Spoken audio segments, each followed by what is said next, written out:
What are the best and worst sportsbooks of 2023? I'm glad you asked.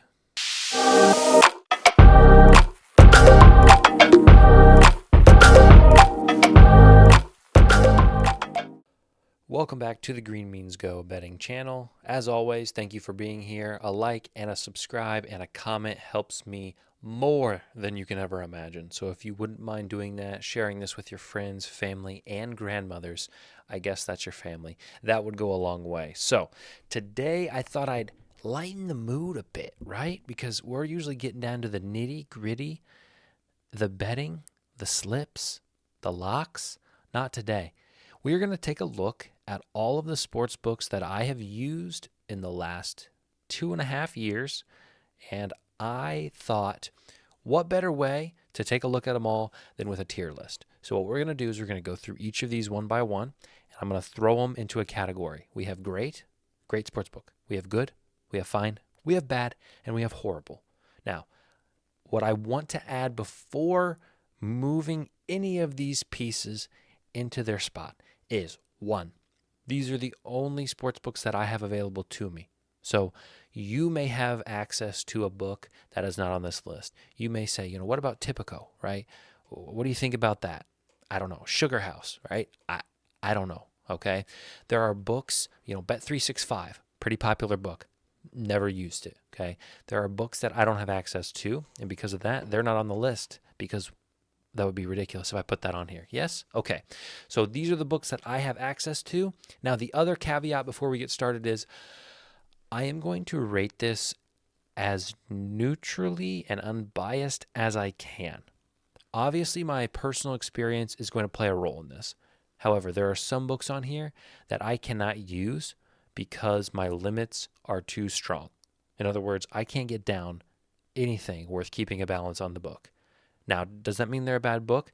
Maybe, but not necessarily. So I'm going to look at this outside of my own lens a little bit and try to give you a fair, unbiased, if you're just getting into this, what books are going to be great, good, fine, bad, and horrible. But I will warn you of things that could be coming down the pipeline or things that I experienced as well. So let's get started here. Let's just go in alphabetical order as best we can. Just doing what we can, throwing it out there. So it looks like Bally Bet is the first. It's not going to let me edit. I didn't even test run this. I didn't test run this, did I? I didn't think, maybe it wouldn't. So we're just going to roll from here. We're going to do it, okay? We're just going to roll from right here. That'll be fine. We'll get it figured out. Okay. So Bally Bet looks alphabetically like it's going to be rocking with number 1. Bally Bet, I'm gonna put bad, and here's why. Bally Bet's sign-up bonus, I believe, is not $1 over $250, and it might only be $100 now. Okay, so you sign up for the app, you get a $100 match. In today's world, that's not great. And secondly, I don't think they offer any promotions. You get on there any day, nothing, no promotions. Their lines are bizarre. Their player the UI is not amazing. So I would say that Bally Bet is a bad sports book. Not one that I'm really going to encourage a lot of people to run out and go sign up for. Okay, alphabetically next, we're going to go with BetRivers. This is going to kill me, okay? I'm going to put BetRivers in fine. And here's why. The pros. The UI is manageable. It has consistent promotions. It has consistent and, dare I say, lucrative promotions, $25, $50 type promotions. Now, the only downside, and it's a huge downside, is BetRivers, like every other Canby book, is going to be fairly quick to limit players who they think are any bit sharp. Okay, so on BetRivers, every single bet that I place goes to a review. All right, it pops up with a max. It's usually anywhere between $1 and $16. And if I want to bet 50, I have to send it to review. And 99 times out of 100, no joke, it kicks back with my max. It doesn't accept the review. So Sure, they may have a $25 promotion. I may not be able to get more than $1.19 on it. They're running right now an NHL first goal scorer promotion in all the playoffs. That's a great promotion. $25, and if the player scores anytime in the game, you get $25 back in free bets. I think I've sent 12, and only one has been fully accepted for 25. The rest have been accepted for $1 to $3. So if you are unlimited, BetRivers is a great book. If you see any types of limits, it's fine. Okay, so that's where we'll throw that. All right, Betway. I'm gonna go ahead and just say it's I'm gonna say it's bad. I was gonna go horrible, but I do know they have some decent boosts.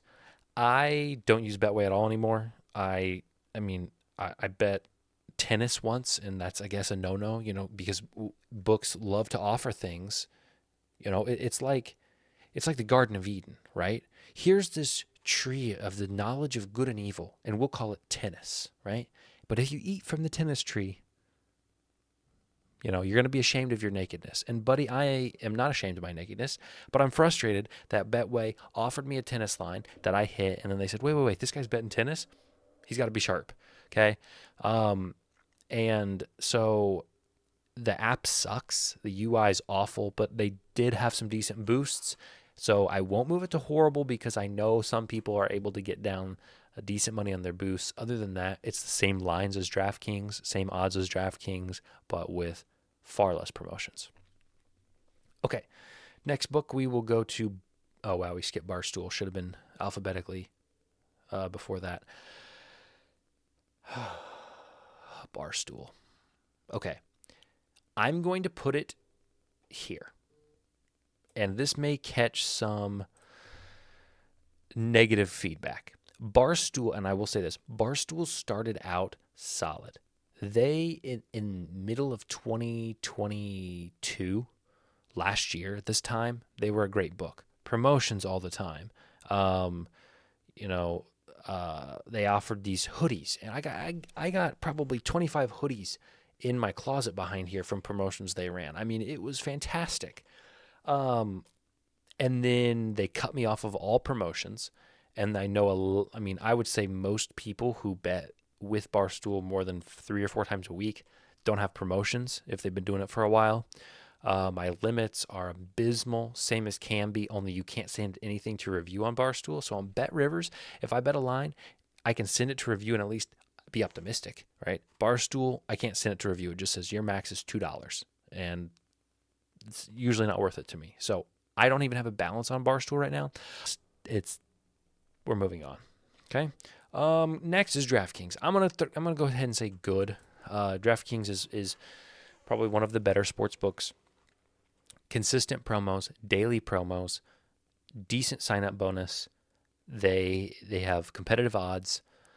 The only thing I can say negative is they've kind of cut back on a lot of bet and gets. They used to have these, bet certain amount of money, get certain amount of rewards. They had a decent VIP program until they decided, wait, we can't allow people to be VIPs because then they just spend a bunch of money and we lose money. And it's just,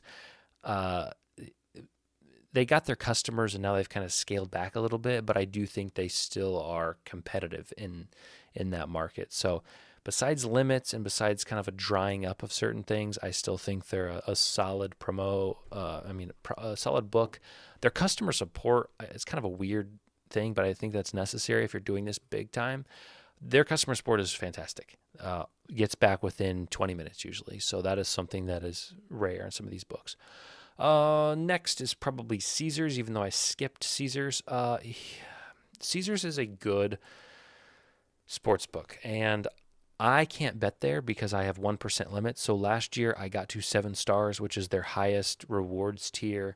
And once I got there, they said, well, can't let this guy play anymore. So they cut me off of everything. So I have 1% limits at Caesars. I don't keep a balance on there either, but I do know that they have a promotion almost every day. They had some of the biggest promotions. Their sign-up bonus was massive and consistent for months and months on end. So Caesars is probably one of the big 3. I would call it that, and I would say it is a good sports book. BetMGM is technically alphabetically not next, but if we're going by bet, we skipped it, but it's probably under MGM, so let's just skip that, and you know what? Who cares? BetMGM is fine, and if there was a category above fine and good, I may throw it above, put it in the middle here. I think it's slightly better than BetRivers. MGM was the first book to limit me, ever, okay? First book I ever saw limits from.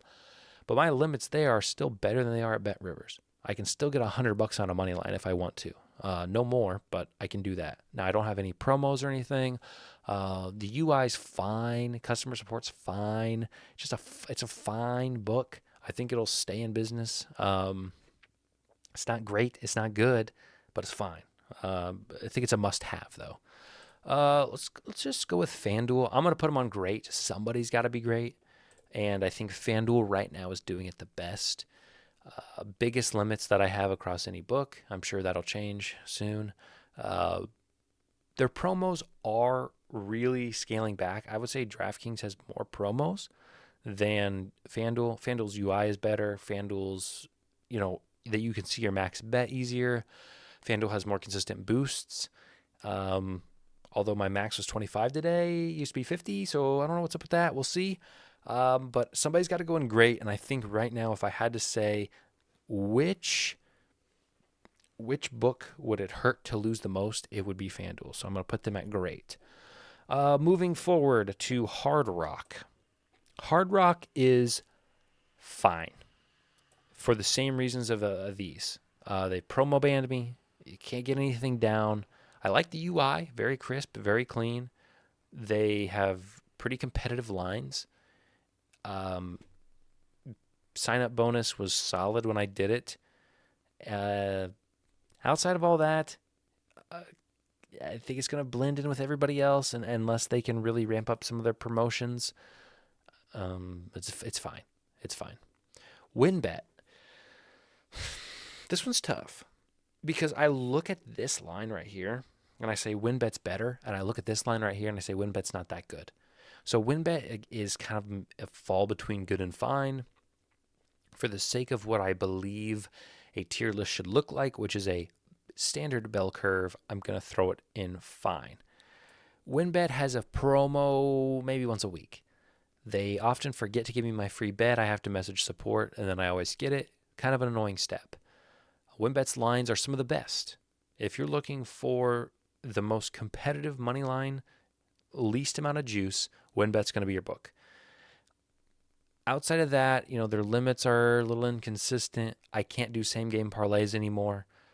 For some reason, they didn't like that I was betting them during NBA season, so I don't have those. But it's a good book to have in a pinch if you need to catch a money line with limited juice. It's fine, but I do think of the fine row, it is my favorite. Oh boy, we have got some stinkers left, baby. Let's go here. Let's go with Fliff. Okay, so what is Fliff? If you don't know, that's fantastic. Don't ever find out. In fact, skip the video. Skip ahead until I click on another book. I'm kidding. Fliff is not even a... Fliff does not answer to the Gaming Commission. Fliff is its own thing, okay? Fliff, you don't bet money. You bet Fliff cash. So what you do is you put actual money into the book, and that buys you Fliff cash, and you wager Fliff cash. And then if you have a Fliff cash balance, you can cash that out for real cash. That's called a loophole, ladies and gentlemen. And what happened to me, short story, is I was playing there for months, and they decided that they didn't want to have my business anymore because I was getting good closing line value, I guess, okay? And so what they did was they said, you are not eligible to place any bets on Fliff anymore, period, okay? So I said, whatever. So I go to withdraw my balance, and it says, your account's not verified, please verify it. So I verify it. And it says, we can't verify you because you have been banned. So I messaged support. I said, what sense does this make? I'm not trying to place a bet. I'm trying to get my money back. Long story short, it took over 2.5 weeks for support to finally verify my account after uploading multiple documents. And I was convinced that I had lost all the money in my account. So I'm just going to say word to the wise here. Fliff is a dangerous game. If this had been any of these other books and that funny business had been played, I could reach out to the gaming commission and I'd for sure get my money back. Fliff doesn't answer to anybody. Okay, I'm sure they do, and I'm sure legally I'd have some ground to stand on. I would stay away from Fliff. It is not worth it to me. The stress is not worth it. So I'm going to leave it at that. You can come to your own conclusions. I would stay away from Fliff. Okay. PointsBet. Let's just put it here while we're here, right? PointsBet just actually got bought by Fanatics yesterday. So Fanatics, the clothing brand, the retail brand, purchased PointsBet for $150 million. That's chump change, respectfully, for these books. Okay. FanDuel's market cap is $20 billion. DraftKings, $10 billion. Caesars, I don't know off the top of my head. Rush Street, which owns BetRivers, I want to say is $500 million, so $500 million, right? I think that's right. Once the numbers get so big, man, I don't. Is a billion? Is 500 million $500 million? It's got to be. Anyway, 150 million is all it took to buy PointsBet. PointsBet, I hate PointsBet. I despise PointsBet. Okay. Just go to Twitter, go to Google and type in Tyus Jones PointsBet. Okay, there's one example, right? People bet his line. He was ruled starting. PointsBet didn't correct. People were slamming all kinds of props, double-double specifically. He gets a double-double. PointsBet decides we're not going to pay any of those bets. So they don't pay them, right? They didn't void it before the game started. They waited till after he got it. Now, had he not got it, would they have said, oh, never mind, we're going to void him? No, they would have taken the money, right? That should be enough to tell you that is a horrible sports book. Some other things they will ban and they will limit and they will cut you off before anybody. They paid Drew Brees, Devin Hester, Allen Iverson, Paige something, right? All those people got a check from PointsBet. Okay, congratulations. You got my attention for 5 minutes and I go to your book and it's horrible. I'm not going to stay around because Drew Brees is flexing his Super Bowl rings on the cover of your app. I don't care, right? I want a good line and I want to get down what I can get down, period. All right? So PointsBet sucks and you don't have to worry about them anymore because now it's going to be owned by Fanatics. So good, okay? Unibet is a bad book. Unibet is the same as Barstool and BetRivers. It can be, only their UI is horrible. Their UI is horrible. It looks bad. It lags. It's glitchy. There's no promos. Sometimes the site won't even load. It's just not a good sports book. I would not recommend it. Finally, SBK. SBK is a bit weird because SBK I don't think is United States based. I don't really know. All I know is it's got decent limits, it's got competitive odds, no promos, but it has saved me in a pinch a couple times for needing a good line, and for that reason, it's fine. So this is my final outlook, my final rating for all of these sports books. We have FanDuel at great, we have Caesars and DraftKings at good, we have BetRivers, MGM, Hard Rock, WynnBET, SBK at fine. We have Bally, Betway, and Barstool at bad. And we have Fliff, PointsBet, and Unibet at horrible. Again, these are my opinions. These are partially my experiences and also what I think your experience may be. Again, I'm not in a state that allows casino. If I was, this list may change because a lot of these books have certain advantages with casino that we don't have. So that's what I got for you. If you're not, if you haven't signed up for any of the books fine and above, and you want to make sure you're getting the best lines, the best promos, I would look here and above. Okay, and these, take them or leave them. All right. So as always, thanks for stopping by. A like, a comment, a subscribe helps pay the bills, baby. So take care, and we will see you actually tomorrow for Dinger Tuesday. Unless you're watching this, not tonight, because who's watching this tonight?